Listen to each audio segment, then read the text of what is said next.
বিসমিল্লাহির রহমানির রহিম। আসসালামু আলাইকুম। আমি এই মুহূর্তে ডেইলি স্টার জাতীয় পত্রিকা ইংরেজি, আজকে সেপ্টেম্বর 15 তারিখ 2024 আমি ওপেন করলাম। এখান থেকে আমরা চেষ্টা করব কিছু গ্রামাটিক্যাল বোঝার জন্য এবং কিছু নতুন শব্দ কিভাবে তারা ইউজ করে, নতুন নতুন শব্দ সুন্দর সেগুলো জানার জন্য। ধরেন প্রথম এই নিউজটা দেখি। এখানে হেডলাইন আছে Mia wife concealed assets in tax return.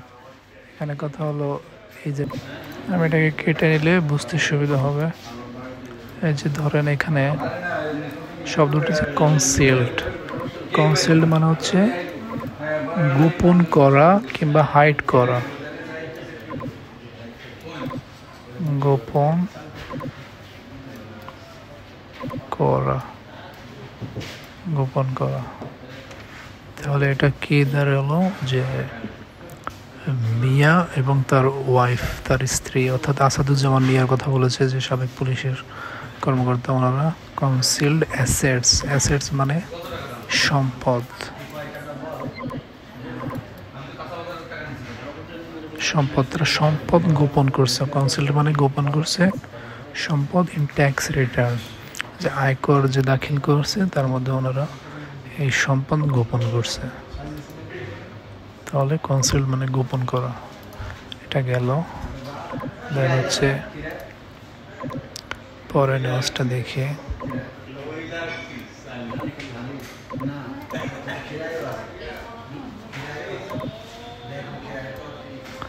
দেখেন, ওন্ট টলারেট। ওন্ট মানে হলো উইল নট। ওন্ট শুধু সংক্ষেপে, এটা মানে হচ্ছে উইল নট, মানে করা হবে না। উইল নট টলারেট সহ্য করা হবে না অ্যাটাকস আক্রমণ অন রিলিজিয়াস সাইট, অর্থাৎ রিলিজিয়াস মানে ধর্মীয়, ধর্মীয় যেসব প্রতিষ্ঠান আছে সেখানে হামলা সহ্য করা হবে না। রিলিজিয়াস সাইটস কমা শ্রেন্স। শ্রাইন্স বা শ্রেন্স মানে হচ্ছে মন্দির, শ্রেন্স মানে হচ্ছে মন্দির বা মঠ। সেটা মানে দাঁড়ালো যে ধর্মীয় প্রতিষ্ঠান অথবা মন্দির এগুলোতে হামলা সহ্য করা হবে না। আর একটা লাইন আছে দেখেন, the interim government will bring to book. Interim government মানে হচ্ছে অন্তর্বর্তীকালীন সরকার, উইল মানে করবে, ব্রিং টু বুক। এই ব্রিং টু বুক একটা ইডিয়মস অ্যান্ড ফ্রেজ, যে আমরা পড়ি সে idioms and phrase. Bring to book মানে হচ্ছে শাস্তির আওতায় আনা, শাস্তির আওতায় আনা।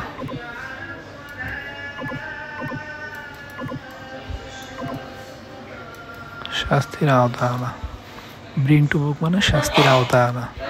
তো এই লাইনটাতে বোঝানো হচ্ছে interim government will bring to বুক, শাস্তির আওতায় আনবে দ্য ইন্ডিভিজুয়ালস। ইন্ডিভিজুয়ালস মানে প্রত্যেককে, attacking religious and cultural sites, অর্থাৎ যারা হামলা করছিল ধর্মীয় প্রতিষ্ঠানে এবং সাংস্কৃতিক প্রতিষ্ঠানে, সেগুলো প্রত্যেককে শাস্তির আওতায় আনবে। ব্রিং টু বুক মানে শাস্তির আওতায় আনা, দ্য ইন্ডিভিজুয়ালস মানে প্রত্যেককে।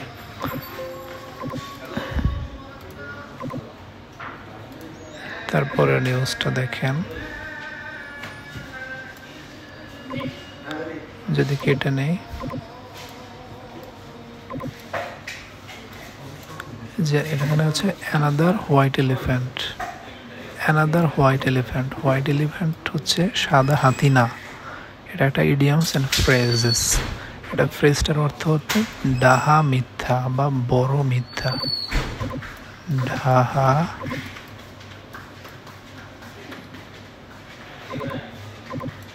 মিথ্যা বা বড় মিথ্যা বলছে। অ্যানাদার হোয়াইট এলিফ্যান্ট অর্থাৎ আরেকটি বড় মিথ্যা। কি বিষয়? ওই যে বঙ্গবন্ধুটা এই স্যাটেলাইট, অর্থাৎ বঙ্গবন্ধু স্যাটেলাইট নিয়ে আরেকটা মিথ্যা, আরেকটা বড় মিথ্যা। তো ভিতরে নিউজ আছে, নাম পড়ি আমি। তারপরে দেখেন হচ্ছে সে পেজে আর নাই।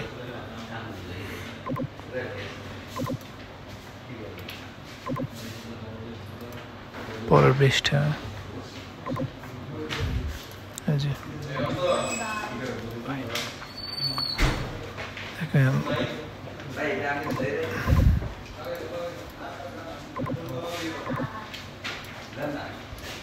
ইসি মানে ইলেকশন কমিশনের কথা বলছে। EC should be formed on political consensus, মানে রাজনৈতিক ঐক্য নিয়েই ইলেকশন কমিশন গঠন করা উচিত।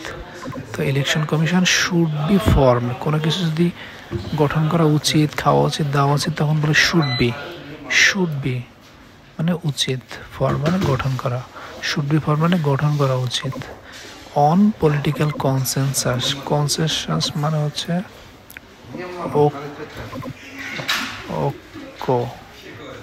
ঐক্য, আর পলিটিক্যাল রাজনৈতিক। তো রাজনৈতিক ঐক্যের উপর নির্ভর করেই ইলেকশন কমিশন গঠন করা উচিত। তো এখানে দুইটা অর্থ, শুড বি ফর্ম মানে গঠন করা উচিত, আর কনসেনসাস মানে ঐক্য, পলিটিক্যাল কনসেনসাস মানে জাতীয় ঐক্য, জাতীয় ঐক্যের উপর নির্ভর করে ইলেকশন কমিশন গঠন করা উচিত। আর একটা হচ্ছে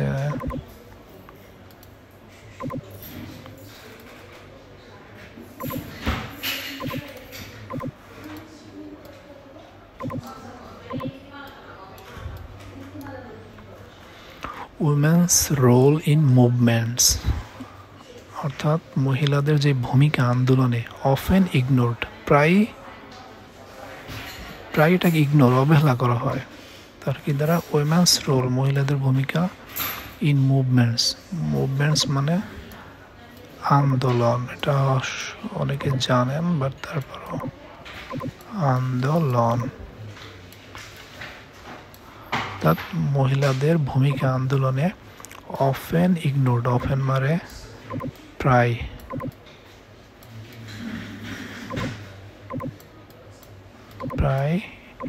ইগনোরড মানে অবহেলা,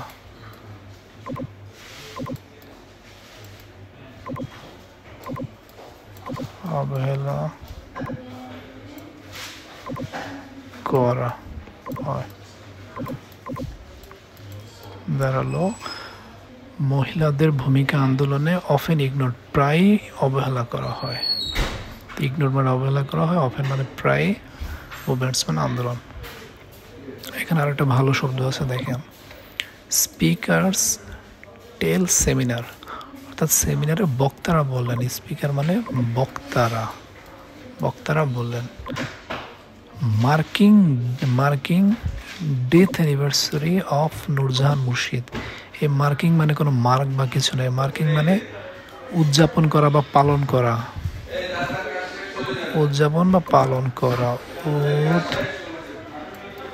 উদযাপন কি লিখতেছি আমি, উদযাপন বা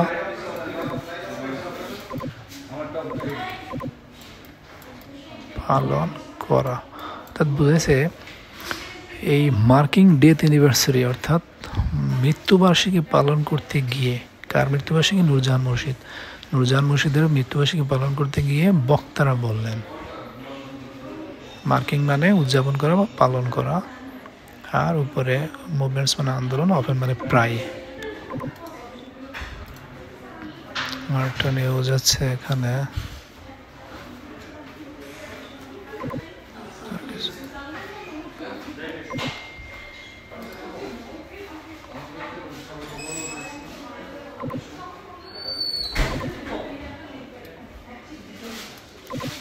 বি ইউনাইটেড এগেনস্ট করাপশন। মানে বি ইউনাইটেড মানে একতাবদ্ধ হওয়া। যদি কোনো কিছু করতে বলা হয় বা হতে বলা হয়, তখন বি দিয়ে সেন্টেন্সটা শুরু হয়, বি ইউনাইটেড, একতাবদ্ধ হও। এগেনস্ট মানে বিরুদ্ধে, করাপশন দুর্নীতি, অর্থাৎ দুর্নীতির বিরুদ্ধে একতাবদ্ধ হও। Students leaders hold discussion in Narail, অর্থাৎ ছাত্রদের যে নেতারা, ছাত্র নেতৃত্ব হোল্ড ডিসকাশন নড়াইলে একটা আলোচনা সভায় গিয়ে এটা বলছে, বি ইউনাইটেড এগেনস্ট করাপশন, দুর্নীতির বিরুদ্ধে একতাবদ্ধ হও।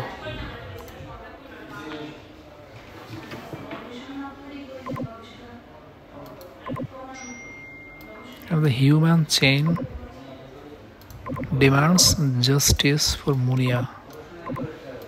হিউম্যান চেইন, এই যে চেইন মানে একটা চেইন অর্থাৎ শৃঙ্খল বা কি বলে এটাকে শিকল, অর্থাৎ ওটাই বোঝাইছে যে মানুষের যে মানববন্ধন, হিউম্যান চেইন মানে মানববন্ধন, মানুষের যে হাত দিয়ে বন্ধন করে সেটা বলে হিউম্যান চেইন,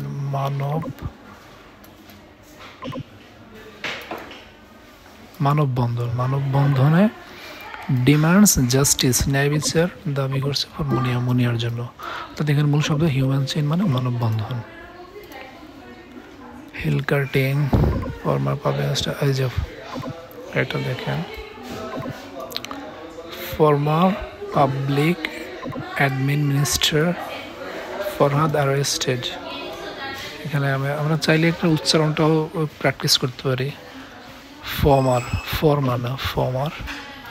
ফর্মার মানে সাবেক, পাবলিক অ্যাডমিন মিনিস্টার, অ্যাডমিন মানে অ্যাডমিন মানে জনপ্রশাসন, মিনিস্টার মন্ত্রী, তো সাবেক যে জনপ্রশাসন মন্ত্রী ফরহাদ অ্যারেস্টেড, জনপ্রশাসন মন্ত্রী ফরহাদ গ্রেফতার।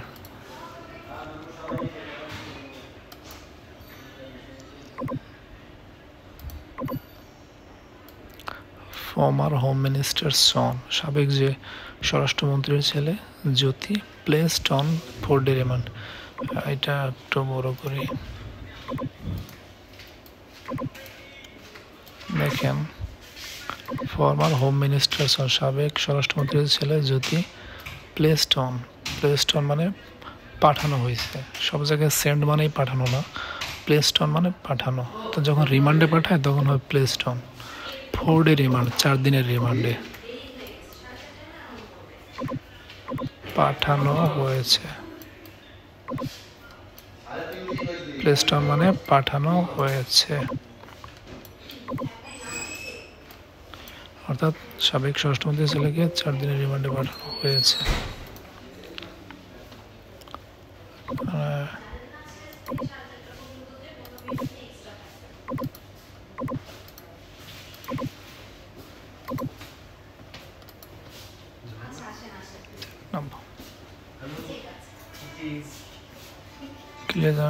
নাগরিক কমিটি ফর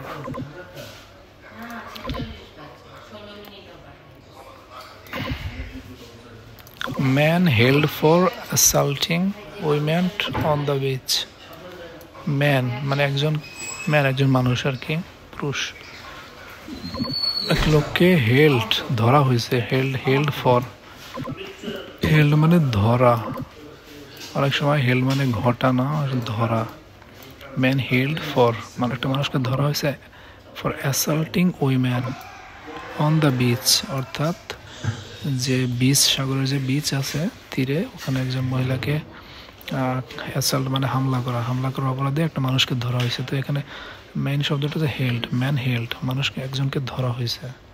পরে নিচে আবার লেখা আছে যে পুলিশ হ্যাভ অ্যারেস্টেড, মাত্রই যেহেতু একজনকে গ্রেপ্তার করছে বা এই রিসেন্ট সম্প্রতি গ্রেপ্তার করছে, তখন গ্রামারটা হয় present perfect.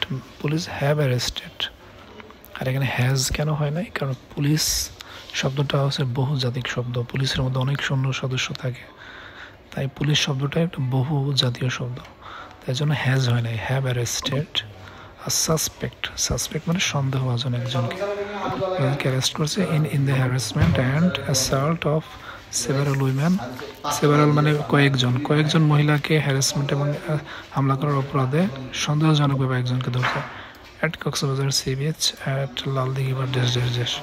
R police have arrested, একজনকে ধরছে, হ্যাভ অ্যারেস্টেড মানে গ্রেপ্তার করা। তারপরে দেখেন